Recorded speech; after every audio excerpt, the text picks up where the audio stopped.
I was like 8 or 9. I was like 7 or 8.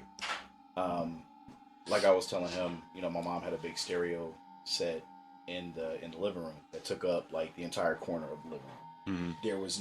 There was nothing behind it. I mean, there was no room for anything to be behind it. It was like cat corner to the corner, and like it was like what, a 2 foot space area back there. All right. Anyway, my mom had a light fixture which seemed to be pretty common in the late 80s, early 90s. It was like a wicker material.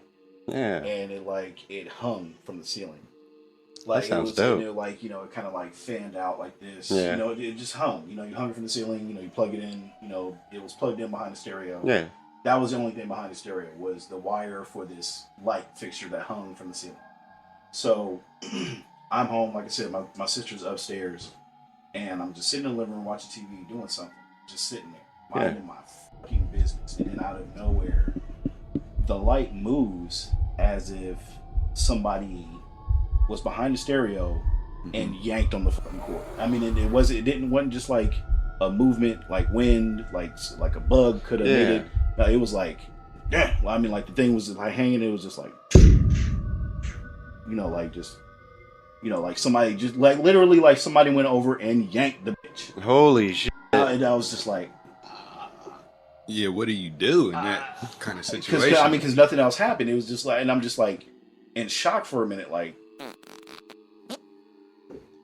Trying to get my bearings, I just started screaming my fucking head off. Yeah. And I fucking run upstairs where my sister is, I'm like telling her, real excited, like, Brittany, fucking Courage the Cowardly Dog. Yeah. That's what Young Thug's rapping sounds like. And, like, she was looking at me the entire time, like deadpan. Yeah. And I was like, I'm, I just like, as soon as I caught my breath, I see how she's looking at me. I'm like, you don't believe what I'm telling you, do you? She was like, no. And I was like, man, no, I'm not. Like, I know boy or cry wolf one too many times, I might have bullshitted about some things. Right. But like, I'm, in my 8-year-old brain, I'm like, please believe me. Like, fucking. But no, like, nobody saw that shit. She didn't believe me. She was the only other person there.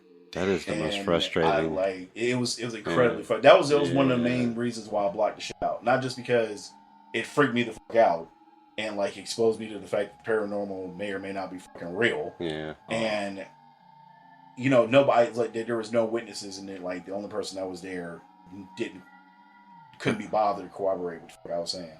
Does she believe you now? Yes. I don't know if she remembers that shit. I don't. If she hears this, I'm curious. I don't know. Because it could have very well been she was believing the fact that I thought I saw what I saw and didn't want to face how scary that shit was. Because if you see the layout of the house, you that if that were to happen, there's nothing back there that could have fucking did. You know what I mean? Like, it's just like one of those things. Dude, the paranormal definitely that has to exist. Right.